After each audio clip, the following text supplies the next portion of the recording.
Ես ասել եմ, այն օրը Դավիթ Ֆիդանյանի մոտ ասեցի անտիֆեքում, ասեցի Սերժ Սարգսյանին մեղադրող մարդիկ, ովքեր որ մեղադրում են Սերժ կներեք, Նիկոլ Բերելու, Նիկոլ Պահելու, Նիկոլ Պաշտպանելու մեջ կամ անասուններ են, կամ քաղաքական պոռնիկներ են, կներեք այս բառից համար։ Էդմոն Մարուկյանը անասուն չի, նա խելացի տղա է։ Իրականում այն եզակի քաղաքական գործիչներից է Լուսինե ջան, որ ես իր հարցազրույցները միշտ լսում եմ, աշխատում եմ լսեմ, բաց չթողեմ։ Խելացի է, նախ ինքը այնքան որակով է, որ հանրապետական իրան արձագանքում է։ Հանրապետական ու ամեն մեկի շանտեղ չի տնում։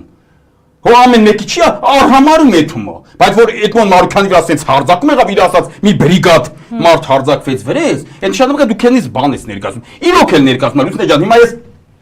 Հո այդքան ժամանակ չունեմ դեմ սաղ լսեմ, դաժե իմ հարազատների շատերի հարցազրույցները չեմ լսում, որովհետև ժամանակ չունեմ։ Այդքան պարապ չեմ էլի, բայց Իրանը լսում եմ, աշխատում եմ սաղ լսեմ, որովհետև խելացի է իրոք։ Ասկի ինքը անասուն չի։